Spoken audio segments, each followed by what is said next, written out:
remember saying, I don't want to die. I don't want to die. I had the flu and sepsis. I just kept thinking, I don't want to leave my beautiful little girl.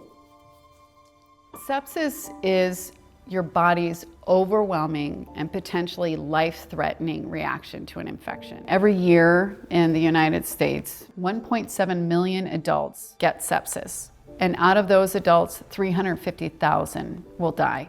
I just couldn't breathe. I thought I was having a heart attack. I was nauseous. I was sick. I felt very disoriented. It had gotten to such a bad point. I woke up my husband and informed him we need to go to the ER. When I walked into the ER that night, I didn't realize it was the last time I would ever walk on my own feet again. I've never felt like this in my entire life. I mean, it's a really weird feeling to know, like, you feel like you're dying, you know there's something there.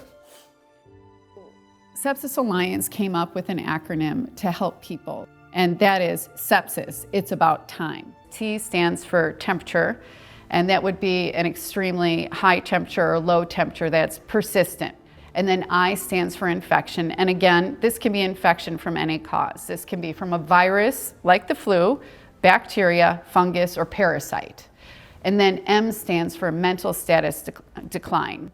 And then E stands for extremely ill. I was intubated for 12 days. The doctors told my husband I wasn't gonna make it. My entire family had to say goodbye to me, including my 9-year-old daughter at the time.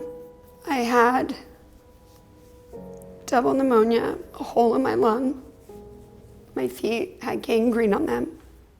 You need to listen to your body. I discounted my body. I didn't listen. I was at a fever. I felt horrible, and I kept saying, I don't want to bother people. You should talk to your family. If you're not feeling well, they're gonna listen. They love you. One of the most important things you can do for your health is if you feel like you need to be seen by a medical provider, bring someone with you, a health advocate who can say, these are all the reasons why this person is not acting like they normally are, and I am concerned about sepsis. The key thing to think about is with the flu vaccine, you cannot get sepsis if you don't have an infection. And the vaccines are preventing the infection so that you don't get sepsis. The vast majority of people, if they get that vaccine, they're much less likely to die, much less likely to end up in the intensive care unit. I was in the hospital for 4 months, and every day was a new trauma, a new something wrong with me. But miraculously, I made it out.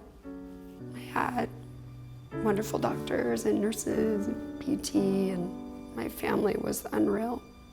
My husband was phenomenal.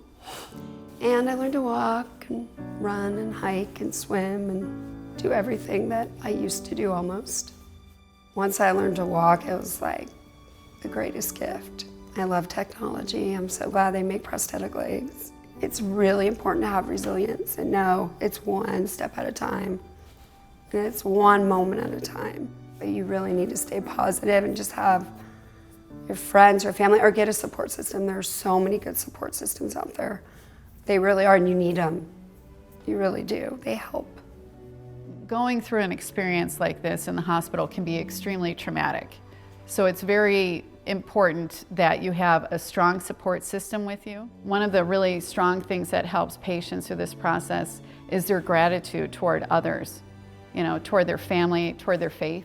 It's very important for everyone to learn about sepsis, to be aware of the signs of sepsis, not only for yourself, but for your child, your husband, your grandparents, your parents. It can save someone. And time is of the essence. I wish I would have known about it. I wish I would have known what to look for, because my life could be different.